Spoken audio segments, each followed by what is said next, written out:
Chers amis, chers visiteurs internautes et frères et sœurs en Jésus-Christ, nous vous accueillons dans la joie à ce service d'adoration des trois églises, à savoir l'Église évangélique baptiste d'Ottawa, l'Église missionnaire évangélique baptiste de l'Outaouais, ainsi que l'Église évangélique baptiste d'Orléans. Et nous sommes contents d'être ensemble. Le Seigneur nous donne une occasion encore une fois de l'adorer ensemble en communauté.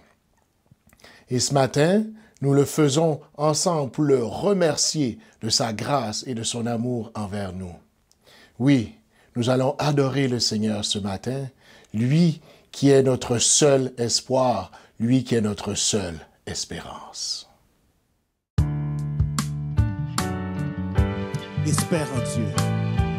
Mon âme espère en l'Éternel et attend sa promesse. Mon âme compte sur le Seigneur plus que les gardes sur le matin. Espère. Espère en Dieu, en la nuit sombre. Voile le ciel. Voile le ciel et l'horizon. Jamais là. Là-haut ne règne l'ombre, là-haut t'attend une maison. Dis espère en Dieu quand la tempête. Espère en Dieu quand la tempête contre la neige jette ses Un flots. mauvais cœur déjà. Un bon vainqueur déjà s'apprête à commander paix et repos. Dis avec nous, espère en Dieu quand la souffrance. Espère en Dieu quand la souffrance se brise en Trouble ton cœur. trouble ton cœur. Suffit jamais l'indifférence de le ton malheur. Espère en Dieu Espère en Dieu quand sonne l'heure quand sonne l'heure d'abandonner les biens. d'abandonner les biens d'en bas. Crois au trésor de sa demeure, Son amour t'ouvre car ses son bras. amour t'ouvre ses bras. Disons encore une fois, espère en Dieu quand on t'oublie. Espère en Dieu quand on t'oublie ou qu'on te rend avec dédain. Pour te sauver, jamais ne prie. Toi plutôt seul sur ton chemin. Espère en Dieu quand ton pied Espère en glisse. Dieu quand ton pied glisse sous les efforts du tentateur. Saisis la main. Saisis la main. Alléluia. Libératrice qui te rendra toujours Dis-le encore une fois, espère en Dieu quand ton pied glisse. quand ton pied glisse sous les efforts du tentateur. Saisis la main. Saisis la main libératrice qui te rendra toujours vainqueur. Te rendra. Qui te rendra toujours vainqueur. Dernière fois. Qui te rendra toujours vainqueur.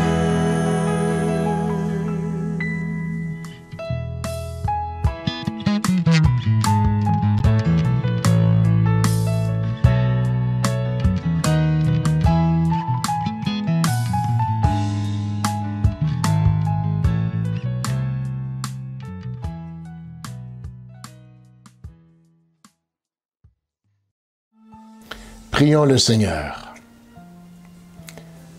Père éternel, nous voulons te dire merci. Merci pour cette opportunité que tu nous donnes d'être là en ta présence pour t'adorer, t'exalter, te glorifier, toi, notre seul espoir. Oui, Seigneur, nous te demandons que tu puisses préparer nos cœurs, préparer notre esprit à recevoir de toi, justement que notre cœur puisse laisser libre cours à ton Saint-Esprit, afin qu'il puisse faire le travail dans notre cœur, afin que nous puissions appliquer ce que tu nous montreras dans ta parole, Père, à travers de ton serviteur, à travers des chants, à travers des cantiques, à travers des lectures de ta parole. Oui, Père, assiste-nous ce matin. Nous te prions ainsi, dans le nom de Jésus, celui qui vit et qui règne au siècle des siècles. Amen. Amen. Nous allons lire ce matin un passage des Écritures au livre des Psaumes, le 13e chapitre. Donc, Psaume 13. Au chef des chantres, Psaume de David. Jusqu'à quand, Éternel, m'oublieras-tu sans cesse? Jusqu'à quand me cacheras-tu ta face? Jusqu'à quand aurai-je des soucis dans mon âme? Et chaque jour des chagrins dans mon cœur? Jusqu'à quand mon ennemi s'élèvera-t-il contre moi? Regarde, réponds-moi, Éternel mon Dieu. Donne à mes yeux la clarté, afin que je ne m'endorme pas du sommeil de la mort. Afin que mon ennemi ne dise pas « Je l'ai vaincu ». Et que mes adversaires ne se réjouissent pas si je chancelle. Moi, j'ai confiance en ta bonté. J'ai de l'allégresse dans le cœur à cause de ton salut. Je chante à l'Éternel, car il m'a fait du bien. Amen. Que le Seigneur daigne bénir sa parole pour l'édification commune de nos âmes.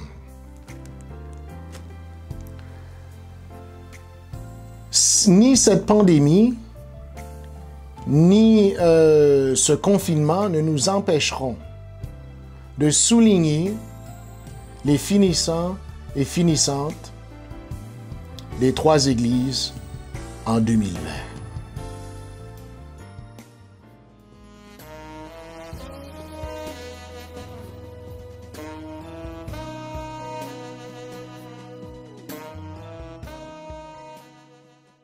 À tous nos diplômés et finissants 2020, félicitations. L'Éternel a fait pour vous de grandes choses et nous sommes dans la joie avec vous. Honneur et gloire à notre Seigneur qui a veillé sur vous, qui vous a donné la vie, qui vous a donné l'intelligence et qui a pourvu à tout ce dont vous aviez besoin pour garantir votre succès à différents paliers académiques. Aujourd'hui, nous voulons prendre le temps qu'il faut pour vous applaudir, pour vous féliciter pour tous vos efforts, vos sacrifices et la persévérance dont vous avez fait preuve durant ce cycle d'études. Vous ne faites pas seulement la joie de vos familles, mais de toute notre communauté des 3 églises. Bravo! Maintenant, vous allez entendre d'anciens gradués qui veulent aussi vous partager quelques mots d'encouragement. Félicitations aux gradués de 2020. Écoutez, c'est vraiment un exploit que vous avez accompli cette année de pouvoir boucler vos études et de passer à une prochaine étape dans votre vie, que ce soit pour des études supérieures ou bien que ce soit pour rentrer sur le marché du travail. Je me rappelle moi-même en 2012, lorsque j'étais en fin de maîtrise et que j'ai fini ma maîtrise, j'étais fatigué, nerveux et excité et je suis certain que ce sont ces mêmes émotions qui vous passent à l'esprit aujourd'hui. Alors, j'aimerais simplement vous dire félicitations, mais j'aimerais aussi vous laisser avec 3 petits conseils qui m'ont bien servi et que j'aimerais partager avec vous. Le premier conseil est celui-ci. Remerciez et honorez ceux qui vous ont accompagné sur ce chemin, que ce soit vos parents, papa, maman, des grands-parents, tantes, oncles, frères et sœurs, amis proches. C'est avec l'aide et le support de ces gens-là que vous êtes aujourd'hui en mesure de pouvoir vous promener avec votre diplôme en main. Donc, montrez-leur de l'amour, montrez-leur de la reconnaissance. La deuxième chose, c'est que n'oubliez jamais que vous devez continuer à apprendre. C'est pas parce que vous avez fini vos études qu'on arrête d'apprendre. Au contraire, on applique maintenant ce qu'on a appris pour aller au travail ou bien pour aller dans les études supérieures. On continue continuellement à apprendre. Donc, il faut absolument que vous fassiez la même chose. C'est comme ça que vous allez devenir un maître et une maîtresse dans l'art dans lequel Dieu vous a appelé.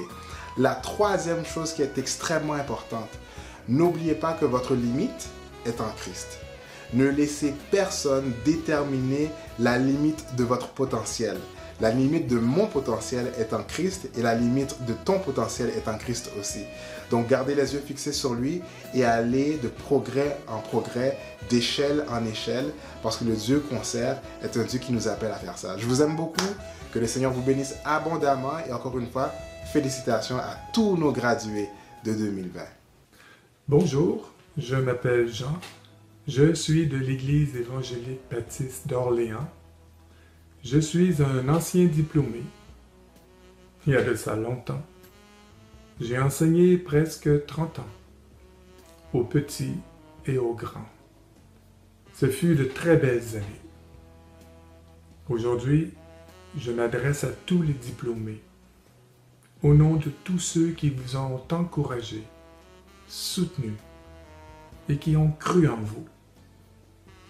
Les proches, l'Église, et tous ceux qui de près ou de loin ont cru en vous. On n'y arrive jamais seul.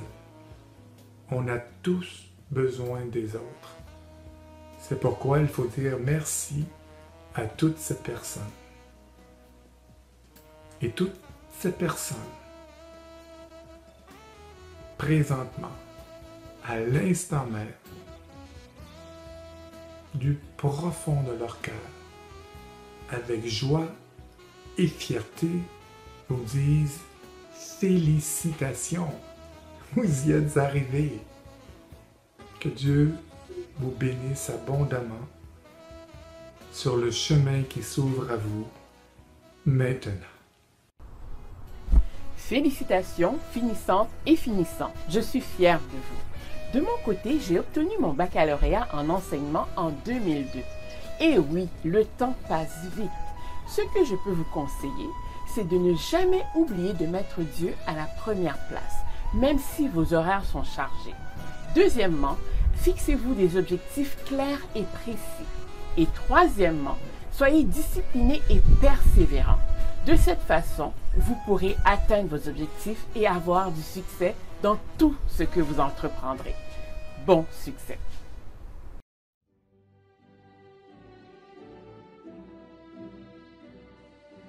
Alexa Pierre, finissante 2020 de la 6e année, École Euclide Lantier. Anaïs Pierre, finissante 2020, diplôme secondaire, Collège Saint-Joseph de Hall. Anna Victoria Herrera, finissante 2020, diplôme secondaire, École catholique Franco-Cité. Anne Tamar Moïse, finissante 2020, éducation en service à l'enfance, la Cité collégiale. Brandon Racine, finissant 2020, baccalauréat en génie mécanique, Carleton University. Christopher Jean-Louis, finissant 2020, diplôme d'études secondaires, École Grande-Rivière.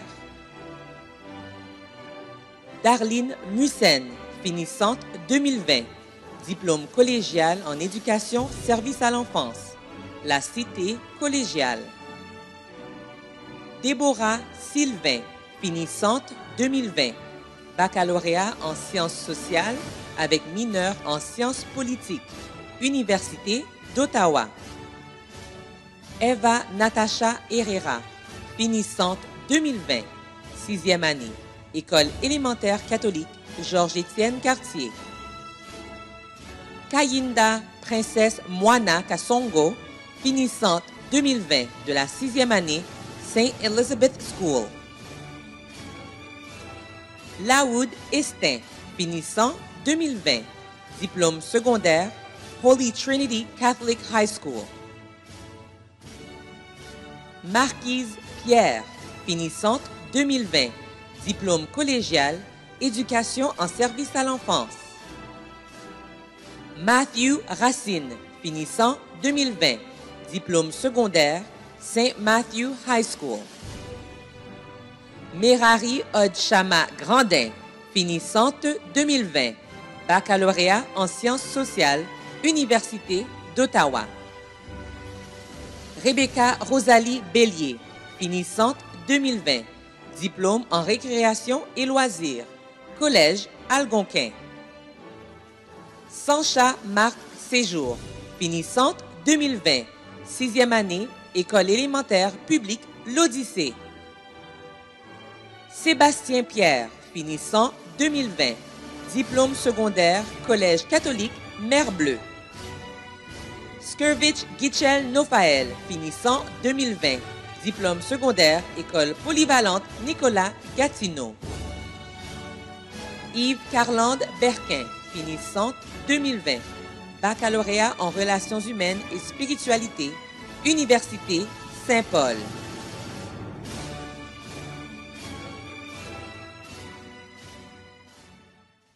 Finalement, chers finissants, nous voulons remettre votre avenir entre les mains de notre Seigneur Jésus-Christ, lui qui fait grandir en sagesse, en stature et en grâce. Félicitations! Nous allons continuer d'adorer notre Seigneur en chantant ses louanges avec joie. Peuple de Dieu, nous nous apprêtons à adorer le Seigneur avec l'équipe de louanges d'Emibo. Et j'aimerais que vous gardiez ces quelques vérités en tête. Ne cherchons pas ailleurs. Nous avons tout en lui.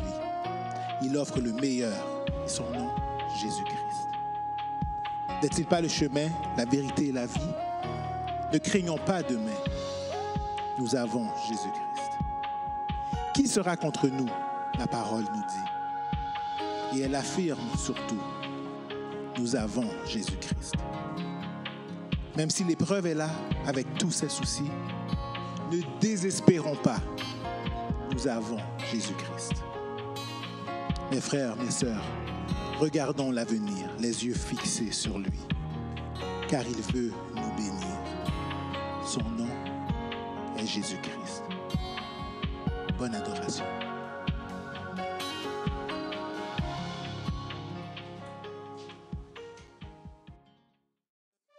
Tu étais là dès la création, Fils unique du Dieu très haut. Le mystère de ta gloire révélé, en toi Christ notre Seigneur. Oh, ce nom est si merveilleux. Oh, ce nom est si merveilleux, le nom de Jésus-Christ, mon roi. Oh, ce nom est si merveilleux, sa beauté est sans pareil. Oh, ce nom est si merveilleux, le nom de Jésus.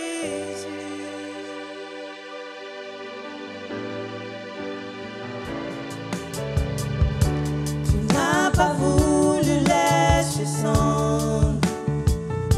Alors Jésus, tu es venu. Ton amour a vaincu mon péché. Plus rien ne peut nous séparer. Oh, ce nom est si glorieux. Oh, ce nom est si glorieux.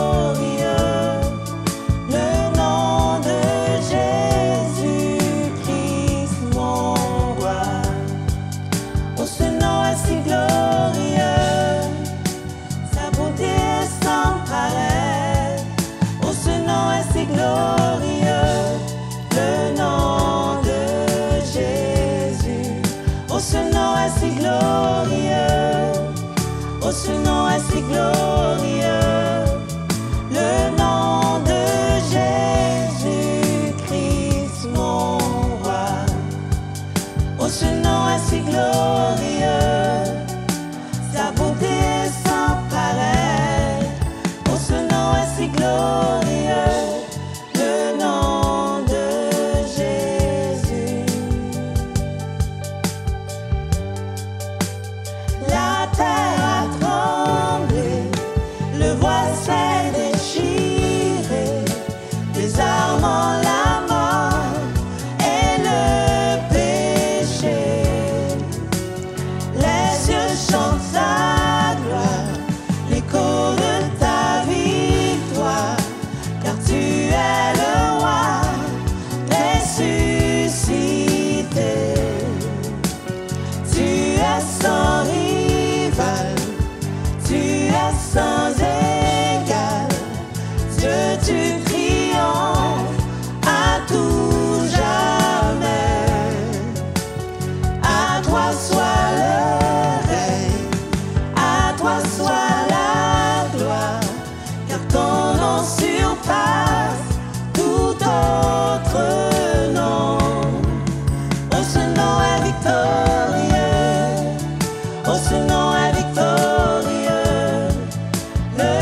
sans pareil. Oh, ce nom est victorieux, le nom de Jésus. Oh, ce nom est victorieux, le nom de Jésus. Oh, ce nom est victorieux, le nom de Jésus. Les yeux fixés vers toi, j'oublie les problèmes autour de moi pour t'adorer mon roi, être guidé par toi. Les yeux fixés vers toi, j'oublie les problèmes autour de moi pour t'adorer mon roi, être guidé par toi. Je veux t'adorer, t'adorer. Je veux t'adorer, t'adorer. Je veux t'adorer, t'adorer. Seigneur, t'adorer. Je veux t'adorer, t'adorer. Je veux t'adorer, t'adorer. Je veux t'adorer, t'adorer. Seigneur, t'adorer. Les yeux fixés vers toi, j'oublie les problèmes autour de moi pour t'adorer mon roi, être guidé par toi. Les yeux fixés vers toi, j'oublie les problèmes autour de moi pour t'adorer mon roi, être guidé par toi. Je veux t'adorer, t'adorer. Je veux t'adorer, t'adorer. Je veux t'adorer, t'adorer. Seigneur, t'adorer. Je veux t'adorer, t'adorer. Je veux t'adorer, t'adorer. Je veux t'adorer, t'adorer. Seigneur, t'adorer.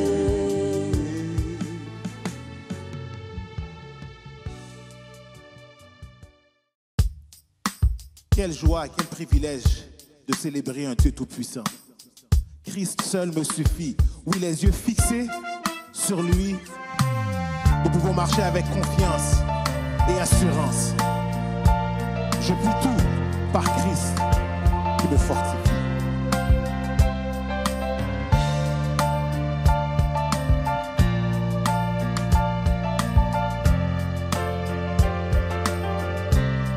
Chante avec moi. Christ est tout pour moi. Il est ma récompense. Il est ma récompense. Car il n'y a rien dans ce monde qui puisse me satisfaire. On va le reprendre encore une fois. Disons-le ensemble. Christ est tout pour moi. Christ est tout Il est ma récompense. pour moi. Il est ma récompense. Car il n'y a rien dans ce monde Car il n'y a rien dans ce monde qui puisse me satisfaire. dit même dans l'épreuve, Même dans l'épreuve, mon âme chante, oui pour toujours, il m'a sauvé. il m'a sauvé. Christ seul me suffit.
besoin. Ce dont j'ai besoin. En mon cœur, j'ai choisi. En mon cœur, j'ai choisi de suivre Jésus. Oui, pour toujours. Oui, pour toujours. En mon cœur, j'ai choisi de suivre Jésus. Oui, pour Oui, toujours. pour toujours. Oui, pour toujours. Dis avec nous, la croix devant moi, La croix devant. le monde derrière moi. Le monde derrière moi, oui pour toujours, oui pour toujours. La croix devant moi, le monde derrière moi, oui pour toujours, oui pour toujours. Christ, Christ seul me suffit, Christ seul me suffit. Tout ce dont j'ai besoin est en tout ce dont j'ai besoin est en toi. Tout ce dont j'ai besoin. Je n'ai besoin de rien d'autre, seulement Christ. Christ seul me suffit, Christ seul me suffit. Tout ce dont j'ai besoin est en toi. Tout ce dont j'ai besoin.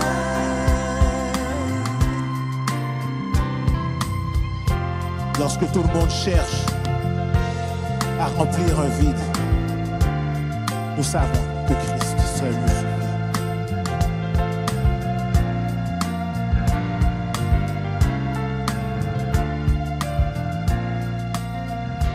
Soyez bénis.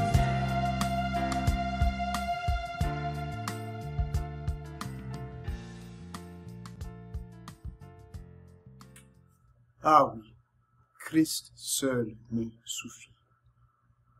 Pouvez-vous dire ça ce matin? Il y a beaucoup de personnes, bien des gens, qui ne transgressent aucune loi civile, qui ont de belles familles, qui sont fiables au travail. Mais ce que distingue un croyant, ce qui nous sépare des autres, c'est que Christ est notre Sauveur, tout suffisant. Est-ce que vous vous réjouissez de lui, de sa présence, de son amour, de son salut, de son pardon, de la vie éternelle en lui, seul, aujourd'hui? Oh, j'espère que c'est le cas pour nous tous. Les annonces de la semaine se trouvent sur les sites respectifs de votre Église. Aussi, comment donner votre dîme, votre offrande. Il y a plusieurs moyens de le faire. Consultez le site web de votre Église ou téléphonez à votre Église pour savoir comment contribuer au travail du Seigneur. Puis ça, c'est vraiment un privilège, n'est-ce pas? Christ seul me suffit. Sachant ceci, courbons-nous devant le Seigneur. Prions Dieu. Ô Père céleste, Père de notre Seigneur et Sauveur Jésus-Christ, toi qui as envoyé par Jésus-Christ le Saint-Esprit parmi nous, afin que nous puissions, nés de nouveau, vivre pour toi. Reçois, nous te prions, notre adoration, parce que ça vient de toi et c'est à cause de toi seul que nous pouvons, au travers Jésus-Christ, dans le pouvoir du Saint-Esprit, t'offrir les louanges qui te reviennent. Nous t'aimons, Père, parce que tu nous as aimés en Jésus-Christ en premier. Tu nous as sauvés lorsque nous étions perdus. Nous te recherchions pas, mais tu es venu nous chercher en Jésus-Christ et tu nous as sauvés.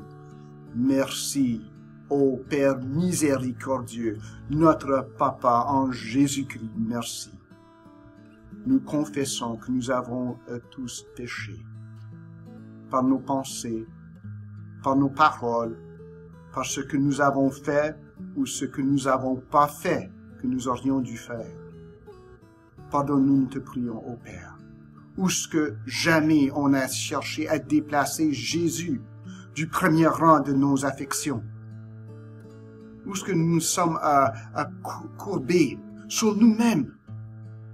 Où est-ce que nous avons pensé à nous-mêmes avant que de considérer les besoins des autres? Pardonne-nous, Père.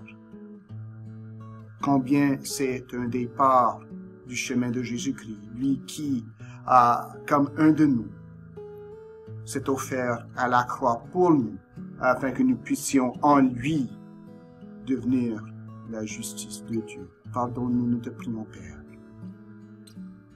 Oh, nous te remercions de ce que pour tous ceux qui sont en Jésus, pour nous qui sommes en Jésus, notre pardon ne se procure pas par de bonnes œuvres, ou par une perfection, ou par une mérite, mais par la grâce de Dieu en Jésus-Christ, par les mérites de Jésus-Christ, par l'œuvre de Jésus-Christ, par l'amour de Dieu en Jésus-Christ. Oh, que le Saint-Esprit puisse nous aider à marcher de progrès en progrès, de marcher en obéissant au commandement de Jésus-Christ, qui nous rend plus conformes de jour en jour à celui qui est le berger et le gardien de notre âme. Ô Saint-Esprit de Dieu, aide-nous, nous te prions. Guide-nous, corrige-nous, façonne-nous, afin que nous ressemblions de plus en plus à Jésus-Christ. Quel bonheur, quelle joie, quelle allégresse pour le peuple de Dieu. Père, nous prions aujourd'hui pour nos malades, pour plusieurs qui souffrent de cancer ou d'autres maladies. Bien que la COVID ait fait les manchettes, il y a toujours ceux parmi nous qui ont besoin de guérison pour d'autres maladies. Guéris-les, nous te prions, Père. Aide-les à supporter en même temps la maladie, comme la croix que Jésus leur donne. Ô Jésus, comme toi tu as porté ta croix pour nous, que nos frères et nos sœurs puissent porter leur croix. Oh, comme Simon est venu t'aider à porter ta croix, que nous essayons, que nous puissions aider nos amis, nos êtres chers, notre famille en Jésus-Christ à porter leur croix. Père, nous prions pour ceux qui sont sous les lignes de front dans la lutte contre la COVID. Merci de les avoir gardés en bien, qu'ils continuent de poursuivre leurs travaux aux hôpitaux, aux centres de soins de longue durée, dans les épiceries, parmi les policiers, les ambulanciers. Protège-les, nous te prions. Donne la sagesse à nos leaders, nous te prions. Donne la sagesse aux leaders de l'Église. Nous cherchons à poursuivre un confinement progressif. Aide-nous à avoir de la sagesse, de ne pas être courageux pour être courageux, mais de ne pas être craintif non plus, mais d'être comme Josué, qui suivait le commandement du Seigneur avec du courage que lui a donné le Seigneur. Aide-nous, ô Éternel, à faire ta volonté en retournant au temple, au temps et à la mesure que tu le veuilles. Père, nous prions pour ceux qui sont pauvres, qui sont peut-être oubliés, les sans-abri, ceux dans les autres pays, même nos pays d'origine, qui souffrent de la faim, qui souffrent d'un manque de biens nécessaires, que nous puissions leur venir en aide, que nous puissions être tes agents, Père, et de paix et de provision pour ceux qui sont dans le besoin. Nous prions pour l'Église persécutée. Dans les pays à travers le monde, il y a du monde aujourd'hui même qui vont mourir pour le témoignage de Jésus-Christ. Nous les honorons, Père. Garde-les, soutiens-les, nous te prions.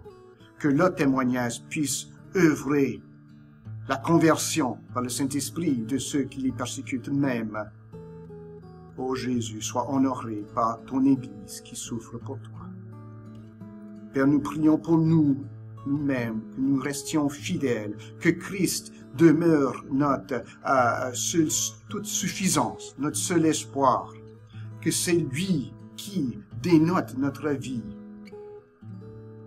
que nous soyons facilement reconnaissables comme femmes et hommes de Dieu en Jésus-Christ, par notre témoignage et par la façon dont nous nous portons. Ah, Père, on se réjouit de Jésus-Christ. Oui, on t'a choisi Jésus, mais c'est parce que toi, dès l'éternité passée, ô Père, nous as choisis en Jésus-Christ pour le salut. Donc, c'est tout de la grâce, ça vient tout de toi, ô Père. Merci et reçois l'adoration. Pour ceux qui écoutent aujourd'hui, qui sont avec nous sur Internet, qui peut-être qui ne connaissent pas Jésus-Christ, que ce jour-ci soit le jour de leur salut. Et nous allons prier maintenant, mes frères et mes sœurs, selon les paroles que notre Seigneur Jésus-Christ nous a données à ses disciples. Prions ensemble. Notre Père qui est aux cieux, que ton nom soit sanctifié, que ton règne vienne, que ta volonté soit faite sur la terre comme au ciel. Donne-nous aujourd'hui notre pain quotidien. Pardonne-nous nos offenses, comme nous aussi nous pardonnons à ceux qui nous ont offensés. Ne nous induis pas en tentation, mais délivre-nous du malin, car c'est à toi qu'appartiennent, dans tous les siècles, le règne, la puissance et la gloire. Amen. On va continuer maintenant à louer le Seigneur ensemble en écoutant la prédication de Pasteur Guy de Légiveau. Que le Seigneur en soit loué et qu'il continue à nous bénir. Amen. Frères et sœurs, que la paix et la grâce de Dieu soient avec vous. Une joie de vous retrouver encore une fois pour le ministère de la prédication. Je m'en remets totalement à la grâce de Dieu afin que la parole proclamée trouve un chemin dans nos cœurs. Je suis heureux aussi aujourd'hui de souligner la graduation, comme nous avons vu la promotion des gradués des 3 églises que nous avons célébrées tantôt. Et je bénis le Seigneur pour les efforts qu'il a bénis, ainsi que je félicite tous les gradués des 3 églises au nom de tout le conseil pastoral. Nous sommes très fiers de vous. Merci beaucoup. Donc, nous allons, frères et sœurs, lire le texte sur lequel sera basée notre méditation en ce jour. Et il se trouve dans Hébreux, chapitre 12, versets 18 à 29. Je vous invite à suivre avec moi à la maison. Prenez vos Bibles. Hébreux, chapitre 12, versets 18 à 29. Vous ne vous êtes pas approchés d'une montagne qu'on pouvait toucher et qui était embrasée par le feu, ni de la nuée, ni des ténèbres, ni de la tempête, ni du retentissement de la trompette, ni du bruit des paroles, tels que ceux qui l'entendirent demandèrent pour qu'il ne leur en fût adressé aucune de plus. Car ils ne supportaient pas cette déclaration, si même une bête touche la montagne, elle sera lapidée. Et ce spectacle était si terrible que Moïse dit, « Je suis épouvanté et tout tremblant. Mais vous vous êtes approchés de la montagne de Sion, de la cité du Dieu vivant, la Jérusalem céleste, des myriades qui forment le cœur des anges, de l'assemblée des premiers-nés inscrits dans les cieux, du juge qui est le Dieu de tous, des esprits des justes parvenus à la perfection, de Jésus qui est le médiateur de la nouvelle alliance, et du sang de l'aspersion qui parle mieux que celui d'Abel. Gardez-vous de refuser d'entendre celui qui parle, car si ceux-là n'ont pas échappé, qui refusèrent d'entendre celui qui publiait les oracles de la terre, combien moins échapperons-nous si nous nous détournons de celui qui parle du haut des cieux, lui dont la voix alors ébranla la terre et qui maintenant a fait cette promesse.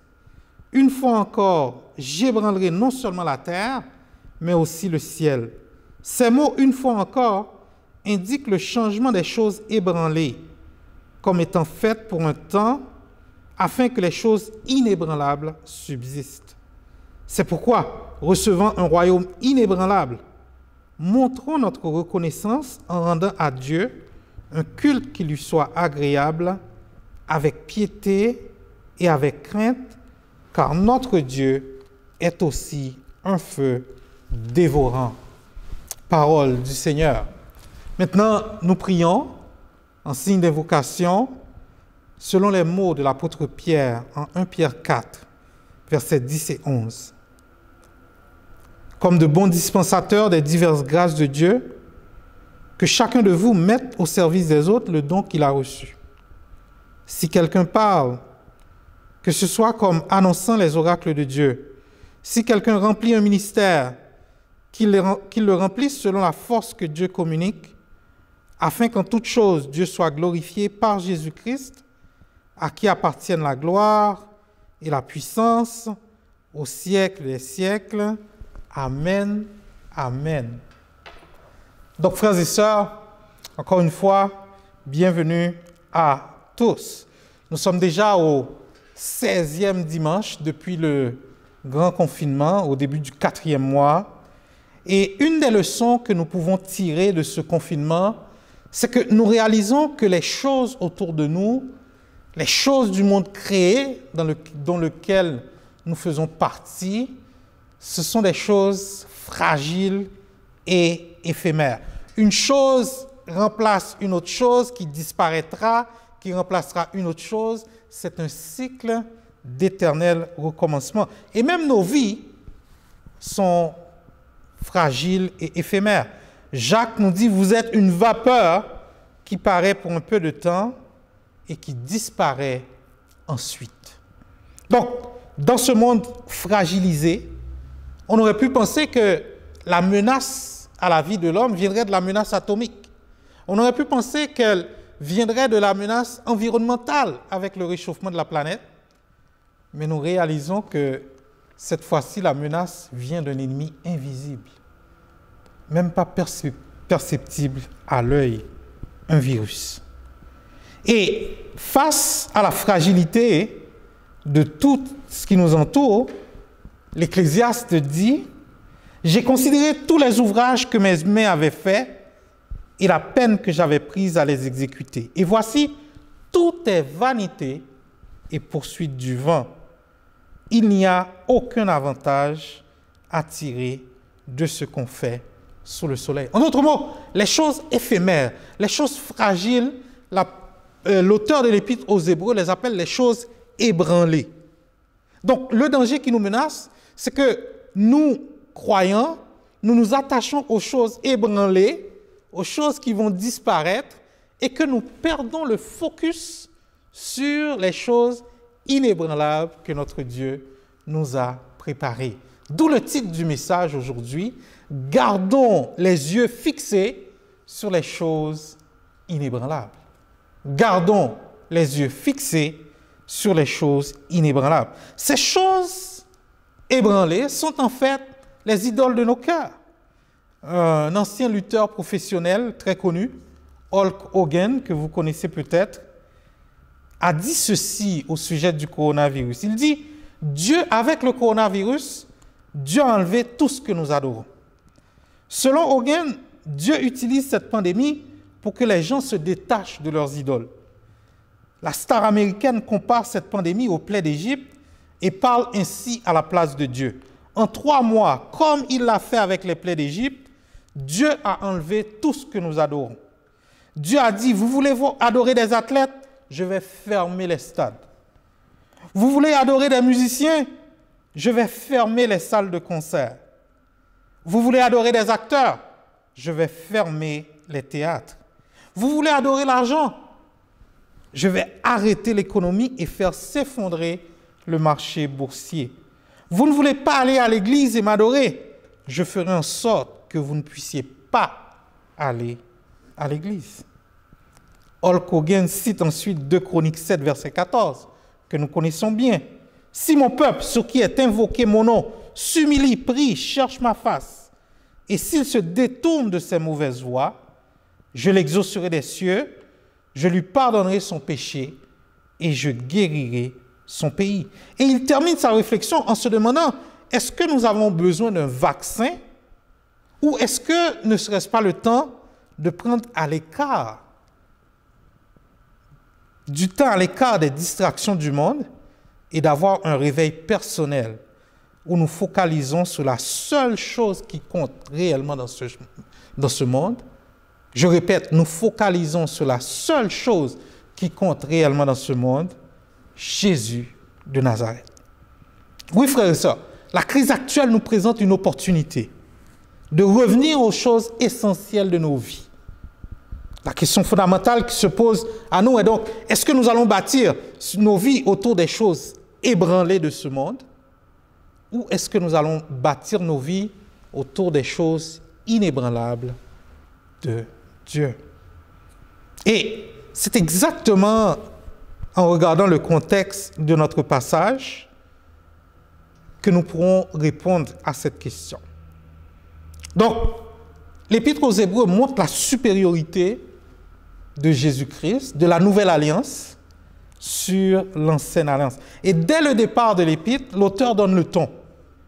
Après avoir autrefois, à plusieurs reprises et de plusieurs manières, parlé à nos pères par les prophètes, Dieu, dans ces derniers temps, nous a parlé par le Fils, qu'il a établi héritier de toutes choses, par lequel il a aussi créé le monde. Dès le départ, l'auteur établit que Jésus est l'ultime messager de Dieu, celui qui vient compléter la révélation divine, celui qui est supérieur aux anges, supérieur à Moïse, supérieur aux prêtres lévitiques, parce que les souverains sacrificateurs devraient présenter les offrandes pour le peuple, non seulement pour le peuple, mais pour leur propre péché. Mais Jésus, lui, est entré une fois pour toutes dans le lieu très saint, non avec le sang des boucs et des veaux, mais avec son propre sang, ayant obtenu une rédemption éternelle par un esprit éternel, s'est offert lui-même sans tache à Dieu. Alléluia. Il a remplacé tous les sacrifices comme étant lui-même l'ultime sacrifice parfait. Et il vient nous apporter une nouvelle alliance. Où Dieu dit en Hébreux 8, 10, « Voici l'alliance que je ferai avec la maison d'Israël. Après ces jours-là, dit le Seigneur, je mettrai mes lois dans leur esprit, je les écrirai dans leur cœur, et je serai leur Dieu, et ils seront mon peuple. » Et l'auteur poursuit en disant, une alliance nouvelle, il a déclaré la première ancienne. Or, ce qui est ancien, ce qui a vieilli, est prêt de disparaître. Et à cause de cette supériorité de la nouvelle alliance, l'auteur de l'Épître aux Hébreux nous dit, ne négligez pas la puissance de l'Évangile, gardez vos yeux fixés sur Jésus et sur les promesses, tenez ferme au milieu des épreuves et marchons dans la sanctification. Marchons droitement devant Dieu à cause de la puissance de l'Évangile. C'est ce que nous verrons ce matin, la puissance de l'Évangile. Chers amis, je ne sais pas si vous avez mesuré ce que Dieu a fait pour vous par l'Évangile, mais l'Évangile, c'est quelque chose d'extraordinaire. L'Évangile transforme, l'Évangile libère, l'Évangile sauve. Et l'Évangile de grâce annoncé en Jésus, sans cet Évangile, vous et moi, nous serions encore perdus aujourd'hui, étrangers aux alliances de la promesse, sans espérance et sans Dieu dans le monde. C'est par l'Évangile que nos vies sont transformées. C'est par la croix de Jésus que la porte de la grâce nous a été ouverte. Je ne sais pas si vous étiez déjà dans une situation, mon frère, ma soeur, où toutes les portes semblaient fermées devant vous, où vous sembliez aller nulle part, et Dieu a envoyé quelqu'un pour ouvrir une porte pour vous. Peut-être la porte d'un emploi, un visa, la porte d'une chose que vous aviez désespérément besoin. Et Un auteur a illustré ce fait en racontant l'histoire d'un soldat de l'armée confédérée aux États-Unis à l'époque de la guerre de sécession. Le soldat était assis devant la Maison-Blanche, il voulait voir le président Lincoln parce qu'il avait des promesses de terrain qu'on lui avait faites. Donc, il devait voir le président pour finaliser des transactions. On ne voulait pas le laisser rentrer. Et là, il est assis devant la Maison-Blanche, déprimé, et soudainement, un jeune homme arrive. Pourquoi avez-vous l'air si déprimé, monsieur? Oh, j'essaie de voir le président, mais les gardes ne me laissent pas rentrer, il n'y a pas moyen, je dois régler mes papiers de terrain avant de retourner dans le sud. Et le jeune homme le regarde et il dit, « Ok, suivez-moi. » Et il se met à suivre le jeune homme. Et lorsque le jeune homme arrive devant les gardes, les gens sont au garde à vous, les gens le laissent passer avec le jeune homme. Et le jeune homme entre dans la bibliothèque où se trouvait le président et lui dit, « Papa, ce monsieur veut te parler. » Alléluia. C'est-à-dire qu'à cause qu'il était tombé sur Tad Lincoln, le fils du président, toutes les portes se sont ouvertes devant lui. Et vous savez, frères et sœurs, c'est exactement ce que Jésus a fait pour nous. Car Dieu a tant aimé le monde qu'il a donné son Fils. Et ayant donné son Fils, l'apôtre Paul nous dit dans l'Épître aux Éphésiens 2, versets 18-19, « Car par lui, par Jésus, nous avons les uns et les autres accès auprès du Père dans un même esprit. Ainsi donc, vous n'êtes plus des étrangers ni des gens du dehors, mais vous êtes concitoyens des saints, gens de la maison de Dieu. » Jésus nous donne accès au Père.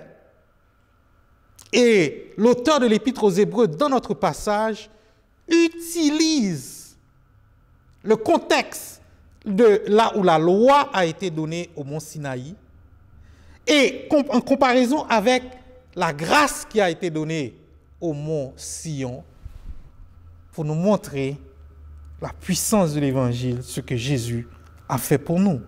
Parce qu'au mont Sinaï, c'est là où Dieu semble distant, c'est là où Dieu semble presque inaccessible. Dieu dit à Moïse, Exode 19, versets 10 à 25, « Va vers le peuple, sanctifie-les aujourd'hui et demain, qu'ils lavent leurs vêtements, qu'ils soient prêts pour le 3e jour.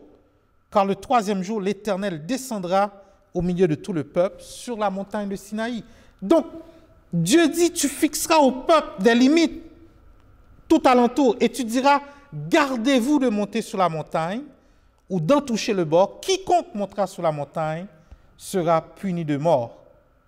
Et Moïse a écouté. Et Dieu spécifie, descend, fait au peuple la défense expresse de se précipiter vers l'Éternel. Les gens pourraient être tentés d'aller voir sur la montagne pour regarder, de peur qu'un grand nombre d'entre eux ne périssent, car nul ne peut voir Dieu et vivre, nous dit la parole. Et l'auteur va reprendre la description de cette terrible apparition de Dieu sur le mont Sinaï, alors qu'il donnait la loi. Versets 18 à 21, « Vous ne vous êtes pas approchés d'une montagne qu'on pouvait toucher et qui était embrasée par le feu, ni de la nuée, ni des ténèbres, ni de la tempête, ni du retentissement de la tempête, ni du bruit des paroles, tels que ceux qui l'entendirent demandèrent qu'il ne leur en fût adressé aucune de plus. » Les gens étaient tellement terrifiés par la voix de Dieu qu'ils disent à Moïse, « Non, parle-nous toi. On ne veut plus de paroles. » Car ils ne supportaient pas cette déclaration. « Si même une bête touche la montagne, elle sera lapidée. » Et Moïse lui-même est tout épouvanté et tout tremblant, nous dit la parole, verset 21. Et je disais tantôt, mon frère, ma soeur, qu'il y a des portes dans la vie que vous avez besoin de quelqu'un pour vous aider à ouvrir. Eh bien, il y a cette porte qu'on appelle la porte du salut que seule la grâce de Dieu peut ouvrir pour vous et pour moi. Une grâce est une faveur imméritée, inaccessible à nos efforts humains, parce que nous avions péché et un seul péché aurait pu nous séparer pour l'éternité de Dieu. Mais l'apôtre Paul nous dit dans l'Épître aux Galates, mais lorsque les temps ont été accomplis, Dieu a envoyé son Fils, né d'une femme, né sous la loi, afin qu'on rachetât ceux qui étaient sous la loi, afin que nous reçussions l'adoption. Donc Jésus est venu nous racheter de la loi et nous donne l'adoption dans sa famille. Vous pouvez penser être une bonne personne. Vous pouvez penser que vous faites de bonnes choses. Vous pouvez penser que vous êtes une personne ordonnée qui se mêle de ses affaires. C'est la grâce de Dieu seul qui peut vous et moi nous amener au ciel. Et nous avons reçu tous de sa plénitude, nous dit l'apôtre Jean. Et grâce pour grâce, car la loi a été donnée par Moïse, la grâce et la vérité sont venues par Jésus-Christ. Alléluia. C'est la porte de la grâce seule, par le moyen de la foi seule, et par Jésus-Christ seul, que toute personne qui place sa confiance en Jésus peut être sauvée. Jésus a tracé la voie pour nous. Il a ouvert. Nous étions bloqués au Sinaï, impossible, incapable d'observer la loi. Jésus a parfaitement accompli la loi pour nous. Et l'épître dans Hébreux 10, l'auteur nous dit, ainsi donc frères, puisque nous avons au moyen du sang de Jésus une libre entrée dans le sanctuaire par la route nouvelle et vivante qu'il a inaugurée pour nous au travers du voile, c'est-à-dire de sa chair. Jésus est venu tracer la voie pour toi et pour moi, et il dit dans sa parole, je suis le chemin, la vérité, la vie, nul ne vient au Père que par moi. Cette voie a été tracée pour nous par l'évangile de grâce. Et voici l'évangile dans le texte, versets 22 et 23. Mais vous, c'est-à-dire nous, maintenant, qui sommes nés sous cette nouvelle alliance, vous vous êtes approchés de la montagne de Sion, de la cité du Dieu vivant, la Jérusalem céleste, des myriades qui forment le cœur des anges, de l'assemblée des premiers-nés inscrits dans les cieux, du juge qui est le Dieu de tous, des esprits justes parvenus à la perfection. En d'autres mots, nous étions bloqués au Sinaï. Jésus a maintenant ouvert cette porte pour nous et nous sommes rendus à Sion. Et Sion, c'est maintenant là où Dieu demeure. Et c'est à Sion, de Sion, que viendra la Jérusalem céleste, la grâce. Et Sion, c'est la joie, c'est plus l'austérité. Sion, maintenant, c'est... nous réalisons maintenant que nous sommes en présence de Dieu, que nous pouvons aspirer à cette présence et que la Jérusalem terrestre sera détruite, selon le témoignage de l'apôtre Jean, qui voit descendre cette Jérusalem céleste du ciel. J'entendis du trône une voix forte qui disait, « Voici le tabernacle de Dieu avec les hommes, il habitera avec eux et ils seront son peuple, et Dieu lui-même sera avec eux. » Alléluia. Voici notre avenir, frères et sœurs. Il essuiera toute larme de leurs yeux, et la mort ne sera plus. Il n'y aura plus ni deuil, ni cri, ni douleur, car les premières choses ont disparu. Et celui qui était assis sur le trône dit, « Voici, je fais toutes choses nouvelles. » Par conséquent, l'évangile de grâce que nous avons reçu en Jésus nous met dans une nouvelle position. Nous faisons partie de la Jérusalem céleste, quoique sur cette terre, nous siégeons déjà dans les lieux célestes, avec des myriades qui forment le cœur des anges et de l'assemblée des premiers-nés. Le mot assemblée ici, c'est ecclésia, l'église. Nous faisons partie de cette nouvelle famille qui est l'épouse de Jésus-Christ, la prunelle de ses yeux. Et la parole nous dit que les portes du séjour des morts ne prévaudront point contre son Église. Composé des premiers-nés inscrits dans les cieux, Jésus est le premier-né d'un grand nombre de frères et des esprits justes parvenus à la perfection, c'est-à-dire tous les croyants, Abraham, Isaac, Jacob, tous ceux qui sont morts dans la foi qui nous ont précédés, lorsque nous nous assemblons comme un peuple pour adorer, eux aussi sont là avec nous et sont en train d'adorer dans les cieux et disent « Saint, Saint, Saint est l'Éternel des armées, la terre est remplie de sa gloire. » Alléluia. Quelle adoration, frères et sœurs. C'est pour ça que quand on vient en présence de Dieu, on ne peut pas venir déprimé, on ne peut pas venir découragé, parce que nous servons le Dieu de gloire, digne d'être adoré, digne d'être loué. Et ce matin, je vous rappelle, mon ami, que cette adoration est une adoration qui est digne. Et ce matin, notre source de joie, ce ne sont pas nos exploits spirituels. Notre source de joie, c'est que nos noms sont inscrits dans le livre de vie. Tous ceux qui ont placé leur confiance en Jésus. Sous l'Ancienne Alliance, les sacrificateurs faisaient office de médiateurs entre Dieu et homme. Mais leur travail était adéquat parce qu'ils devaient offrir des sacrifices pour leurs propres péchés. Mais Jésus n'a pas commis de péché. Il a été tenté, comme nous en toutes choses, sans commettre de péché. Et il est le médiateur de la nouvelle alliance.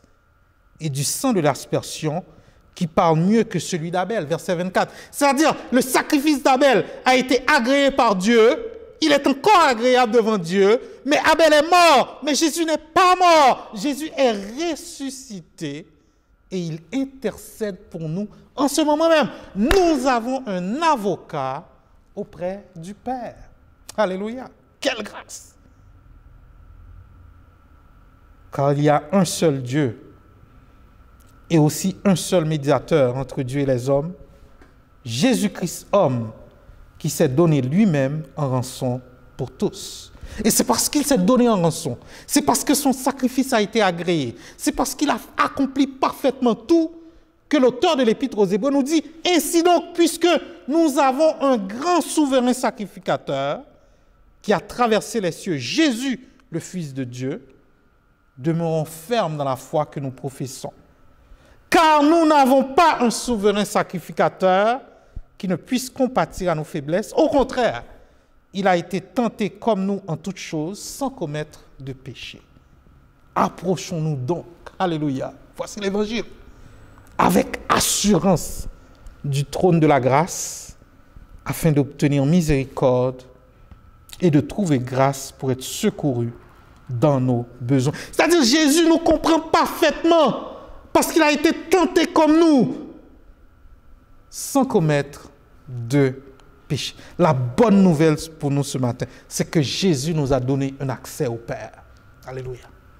Et peu importe où vous soyez, peu importe qui vous soyez, peu importe la situation, vous avez, en plaçant votre confiance en Jésus, hommes, femmes, jeunes, anciens jeunes, nous avons un plein accès au Père qui pardonne les péchés, qui restaure les vies brisées, qui donne un nouveau départ. Jésus est la pierre rejetée par ceux qui bâtissaient et qui est devenue la principale de l'angle. Et Luc nous dit dans le livre des Actes, « Il n'y a de salut en aucun autre, car il n'y a sous le ciel aucun autre nom qui a été donné parmi les hommes par lequel nous devions être sauvés. » À cause de la puissance de l'évangile de grâce, nous devons mettre la parole au centre de nos vies, mon frère, ma soeur, garder le focus sur les choses inébranlables de Dieu. Gardons le focus sur les choses inébranlables de Dieu. Et parce que cet évangile, parce que cette grâce a été manifestée, l'auteur de l'Épître aux Hébreux nous met en garde. Au verset 25, « Gardez-vous de refuser d'entendre celui qui parle Car si ceux-là n'ont pas échappé, qui refusèrent d'entendre celui qui publiait les oracles de la terre, combien moins échapperons-nous si nous nous détournons de celui qui parle du haut des cieux, lui dont la voix ébranla la terre, et qui maintenant a fait cette promesse: une fois encore, j'ébranlerai non seulement la terre, mais aussi le ciel. L'auteur est en train de nous dire ici: ne répétez pas la même erreur que ceux qui avaient audiblement entendu la voix de Dieu lui-même dans le désert et qui n'ont pas obéi. À cause, ils sont péris dans le désert, à cause de leur incrédulité. Bien qu'ils aient entendu la voix de Dieu, ils se sont quand même détournés de sa loi et n'ont pas échappé au jugement.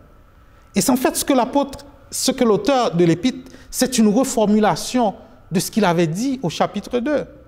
C'est pourquoi nous devons d'autant plus nous attacher aux choses que nous avons entendues, c'est-à-dire la parole proclamée, l'évangile de grâce. Ce n'est pas proclamé pour nous informer, mais pour que nous nous attachions à cet évangile. Car si la parole annoncée par les anges a eu son effet, et si toute transgression et toute désobéissance a reçu une juste rétribution, comment échapperons-nous en négligeant un si grand salut? Comment échapperons-nous en négligeant un si grand salut? Et l'auteur poursuit en faisant remarquer que le tremblement de terre qui s'était manifesté au Sinaï lorsque Dieu parlait, c'est rien à comparer au tremblement de terre qui s'en vient dans les temps de la fin, dans les temps eschatologiques. Même le psaume 46 nous met déjà en garde. Des nations s'agitent, des royaumes s'ébranlent, il fait entendre sa voix. La terre se fond d'épouvante. Arrêtez et sachez que je suis Dieu. Je domine sur les nations, je domine sur la terre. Donc lorsque la voix de Dieu parle, les déserts tremblent. Sa voix fait enfanter les biches, fait trembler le désert de Kadès, nous dit le psalmiste. Et on avait déjà, par le prophète Agé, entrevu ce temps eschatologique où Dieu parlerait et où la terre et tout ce qu'elle renferme allait se dissoudre.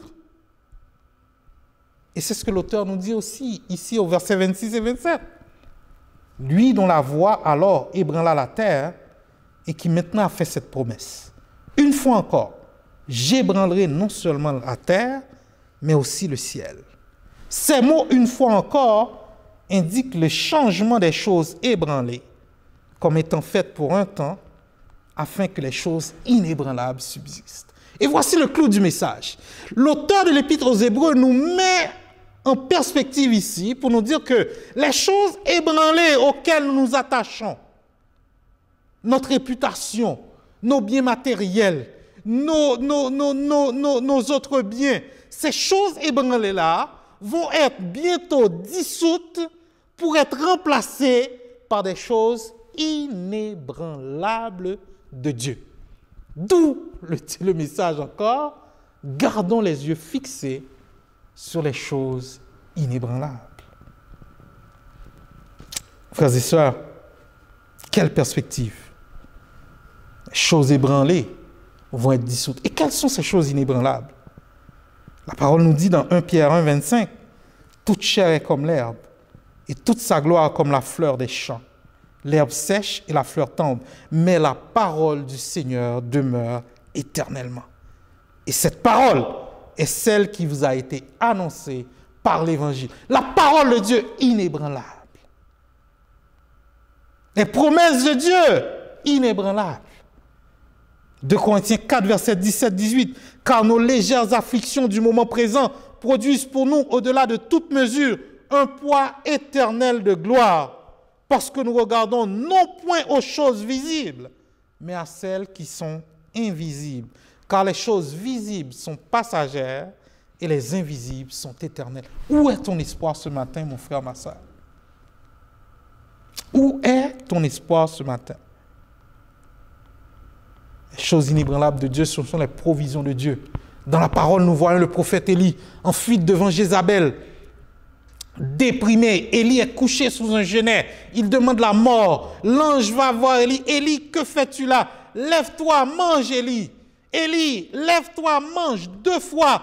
Et Élie va manger. Et la parole nous dit que, avec la force que lui donna cette nourriture, il marcha 40 jours et 40 nuits jusqu'à la montagne de Dieu à Horeb. Alléluia. C'est-à-dire que tu peux être dans une situation qui te paraît sans issue, mais lorsque le Dieu de grâce te touche, parce qu'il a déjà fait des provisions pour ta route, toi aussi tu peux marcher 40 jours et 40 nuits jusqu'au lieu où Dieu voudra t'amener. Alléluia. Voici les promesses de Dieu. La promesse de Dieu, c'est la paix de Dieu qui surpasse toute intelligence, peu importe les circonstances. L'amour de Dieu, qui nous séparera de l'amour de Dieu? Ces promesses, voici les choses inébranlables auxquelles nous devons nous accrocher. Et ce matin, ce chant nous rappelle le Dieu inébranlable. Tu transformas l'eau en vin, guéris l'aveugle par ta main. Nul n'est comme toi. Dans nos ténèbres, tu brilles. Tu nous redonnes la vie. Nul n'est comme toi. Dieu admirable, inébranlable. Ton nom surpasse toute puissance. Dieu de miracles, incomparable. Ô Dieu, ô Dieu. Voici le Dieu que nous servons. Le Dieu inébranlable. Alors, quelle circonstance est devant toi ce matin, mon frère, ma soeur? Quel problème que le Dieu inébranlable ne pourrait pas résoudre pour toi? Et l'auteur poursuit au verset 28-29. C'est pourquoi, recevant un royaume inébranlable, nous recevons un royaume inébranlable. Montrons notre reconnaissance en rendant à Dieu un culte qui lui soit agréable, avec piété et avec crainte, car notre Dieu est aussi un feu dévorant. Frères et sœurs, étant héritiers du royaume inébranlable, nous devons être reconnaissants. Il y a une histoire qui raconte une légende qu'un homme a trouvé la grange où Satan gardait ses graines prêtes à être semées dans le cœur de l'homme. En trouvant les graines du découragement, elles étaient plus nombreuses que tout autre. Il a appris que ces graines pouvaient pousser presque partout. Lorsqu'il a interrogé Satan, Satan a admis à contre-cœur qu'il avait un endroit qu'il ne pouvait pas faire pousser les graines du découragement. Et où est-ce, lui demanda l'homme. Satan répondit tristement, dans le cœur d'une personne reconnaissante. Alléluia. Quand on est reconnaissant, on n'a pas le temps d'être découragé. Quand le vol de la tempête vient assombrir ton ciel bleu, au lieu de baisser la tête contre les bienfaits de Dieu. Soyons reconnaissants pour le royaume inébranlable que nous avons reçu. Et ce matin, la parole nous rappelle que Dieu est aussi un feu dévorant. Le feu de sa colère vient détruire l'orgueil, vient détruire l'animosité, vient détruire le matérialisme, la convoitise. Et c'est seulement ce qui est consacré qui sera sauvé. À nous de décider, est-ce que Jésus sera notre sauveur ou est-ce qu'il sera notre juge? Rapidement, 3 applications à ce message, frères et sœurs. C'est que l'évangile de Dieu, l'évangile qui nous a été annoncé, c'est le miracle de la grâce. Et Dieu est le Dieu de grâce. Il faut que l'Église devienne une Église de grâce. Qu'elle redevienne, après 7 ans, qu'elle retrouve sa mission de faire grâce comme il nous a été nous-mêmes fait grâce. L'Église est un hôpital pour les malades spirituels. L'Église est un lieu où les gens persécutés doivent trouver un refuge. L'Église n'est pas un lieu pour être jugé, mais un lieu où la grâce coule en torrent. Que nous soyons de ceux qui attirent au lieu de repousser les pécheurs. Qu'une personne ne se dise pas, si je vais dans cette communauté, je vais être jugé, mais qu'elle voit la grâce de Dieu couler parmi nous. Une église de grâce. Et j'aimerais te lancer un appel à toi qui n'as pas encore fait la paix avec le Seigneur Jésus. L'évangile de grâce est encore disponible pour toi aujourd'hui. Tu n'as pas à avoir honte. Tu n'as pas à te sentir jugé. La main de la grâce de Dieu est tendue vers toi en ce jour. te dit, viens. Viens à moi, toi qui es fatigué et chargé, et je vous donnerai du repos. Nous devons reconsidérer nos priorités. Deuxièmement, on a réalisé qu'on courait après des choses ébranlées. Et maintenant, Dieu nous appelle à mettre le focus sur les choses inébranlables. Ce n'est pas une question de religion, c'est une question de chercher, de bâtir sur le roc et non pas sur le sable. Finalement, l'Évangile doit retrouver sa mission première d'évangélisation et de faire des disciples.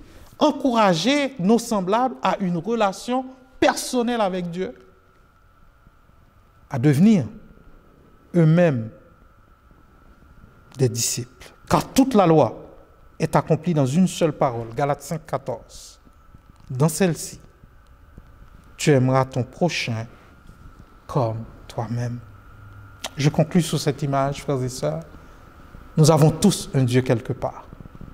Quel est votre Dieu?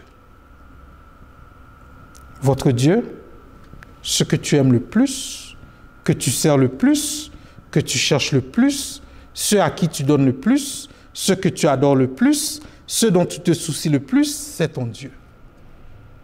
Votre Dieu peut être votre carrière, votre compte en banque, votre apparence, une position ou un diplôme particulier, une influence, un pouvoir, un plaisir physique. Il peut même s'agir de quelque chose qui est considéré comme intrinsèquement bon et pourtant vous lui permettez de dominer votre vie plus que Dieu, tel que votre mariage ou votre famille. Votre Dieu est tout ce que vous permettez de vous contrôler pour être le guide ultime dans votre prise de décision, le lieu de votre loyauté suprême, la source de votre estime de soi. Que Dieu nous donne la grâce, le discernement de regarder non pas aux choses ébranlées, mais gardons les yeux fixés sur les choses inébranlables de Dieu. Prions. Éternel, il a été bon d'être en ta présence. Il a été bon d'être exposé à ta parole de grâce. Il a été bon d'entendre les oracles et de voir combien tu as été bon, patient envers nous. Nous venons à toi pour te prier afin que, Seigneur, nous puissions continuer à marcher dans la sanctification. Que nous ne nous laissions pas distraire par les circonstances, mais qu'au travers de ces circonstances, que nous nous accrochions davantage à toi. Sois béni, sois loué, que cette parole ne retourne pas à toi sans effet, sans avoir accompli tes desseins selon ta promesse. Bénis notre mission au cours de cette semaine. Garde-nous en ces temps de déconfinement. Au nom de Jésus, nous t'avons prié. Amen. Amen. Recevons la bénédiction, frères et sœurs, de Dieu. Que le Dieu de paix, qui a ramené d'entre les morts le grand pasteur des brebis par le sang d'une alliance éternelle, notre Seigneur Jésus, vous rende capable de toute bonne œuvre pour l'accomplissement de sa volonté et fasse en vous ce qui lui est agréable par Jésus-Christ, auquel soit la gloire au siècle des siècles. Amen. Amen. Bonne semaine à tous et bonne mission. Que Dieu vous bénisse.